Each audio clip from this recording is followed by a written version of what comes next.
सरकार द्वारा black out को लेकर गाइडलाइन जारी की गई है, तो उसके बारे में ब्रीफ कर दीजिए। देखिए, हरियाणा सरकार द्वारा जो ये आपात स्थिति पाकिस्तान ने भारत के ऊपर ज़बरदस्ती पैदा करी है, इसके लिए कुछ ब्लैकआउट की गाइडलाइंस जारी करी हैं। तो मैं आप लोगों से अपील भी करूंगा और गाइडलाइंस को बताऊंगा और अनुरोध करता हूं कि आप लोग उनको फॉलो करेंगे स्ट्रिक्टली। तो गाइडलाइंस ये हैं कि 6 बजे या 7 बजे जैसे ही अंधेरा होता है उसके बाद कोई भी लाइट ना जलाए, ना अपने घरों में जलाएं, ना दुकानों में जलाएं। दुकानों में जो बोर्ड लगे होते हैं, बिल बोर्ड्स, उसका खास ध्यान रखें कि उसकी तेज़ रोशनी होती है, वो बिल्कुल बंद करके निकलें आप दुकान से। और कैमरा की लाइट एक ब्लिंक करती है, उस पर भी कोई ब्लैक टेप वगैरह का प्रयोग करें ताकि कोई रोशनी ना दिखे। स्ट्रीट लाइट्स के लिए आदेश जारी कर दिए गए हैं, जो एमसी एरिया में या गांवों में जितनी भी स्ट्रीट लाइट्स हैं वो बंद रहेंगी आगामी आदेशों तक। तो आप अपने घरों में ही रहें, बिना बात के बाहर ना जाएं। और बाहर जाने से भी जैसे आप व्हीकल प्रयोग करोगे उसकी भी लाइट है, तो ये देश के लिए खतरा साबित हो सकता है। तो आप प्लीज़ एडमिनिस्ट्रेशन का साथ दें। और मेरी एक और अनुरोध है आपसे कि जो रूमर्स हैं, जो सोशल मीडिया पे रूमर्स फैले हुए हैं, उनका उनसे बच के रहें, बिल्कुल फेक न्यूज़ वगैरह से बच के रहें।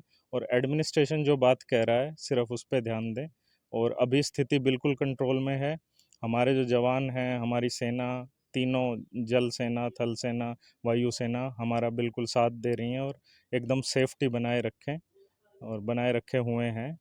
तो जय हिंद, जय भारत। ये जो स्ट्रीट लाइटें बंद करने का जो हम्म, ऑर्डर है सर, तो हम्म। इसकी टाइमलाइन रहेगी कोई टाइम? इसकी टाइमलाइन यही है, वैसे तो 6 बजे का डीसी साहब ने आदेश दिया है, 6 बजे के बाद से बंद रहेंगी।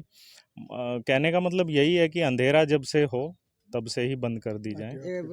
परसों जो ब्लैकआउट था सर, हम्म। उसमें देखा गया था बेवजह व्हीकल चालक थे जो शहर में निकले हुए थे हाँ, और व्हीकलों की लाइटें जल रही थी, उनके लिए भी। तो उनके लिए जो पीसीआर वैन्स हैं उनको मतलब पुलिस डिपार्टमेंट को आगाह कर दिया गया है। तो अब जैसे कोई निकलेगा तो उन पे भी कुछ कार्रवाई कर दी जिनको जाएगी। कोई काम ना हो वो हाँ, ना बिना निकले। बात के ना आए, मैं ये अपील तो करूँगा ही।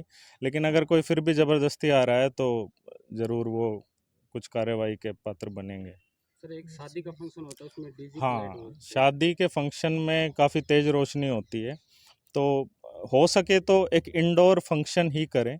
अगर आउटडोर करना भी पड़ रहा है तो मिनिमाइज़ करें लाइट को, बिल्कुल कम रोशनी का प्रयोग करें। और डीजे वगैरह की लाइट ना प्रयोग करें, उसमें म्यूज़िक बजे दैट्स फाइन, लेकिन लाइट ना हो।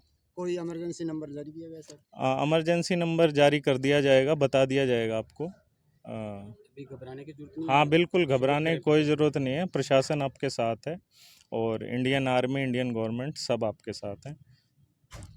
ये जो फैसला आया ब्लैकआउट को लेकर, क्या कहेंगे इस पे?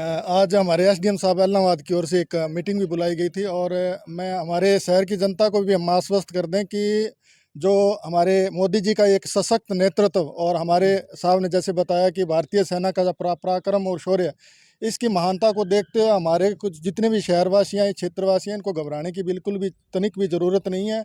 और एहतियातन तौर पर कुछ निर्देश जो हैं प्रशासन की तरफ से जारी किए गए हैं, जैसे शाम के समय जो लाइट जो बंद करना, ये हमारा फ़र्ज़ है क्योंकि ब्लैकआउट होना बहुत ज़रूरी है। और दुश्मन की आर्मी जो है लगभग तो यहाँ तक नहीं पहुँच सकेगी, लेकिन फिर भी एहतियात के तौर पर हमें ब्लैकआउट करना चाहिए। इस तरह के निर्देश आज दिए गए हैं। और फिर भी हमारे किसी भी शहरवासियों को, वार्डवासियों को कोई दिक्कत हो तो आज यही मीटिंग में चर्चा हुई कि आप हमारे जनप्रतिनिधियों से, अपने जो वार्ड के एमसी उनसे संपर्क करें किसी भी तरह की दिक्कत आ रही है।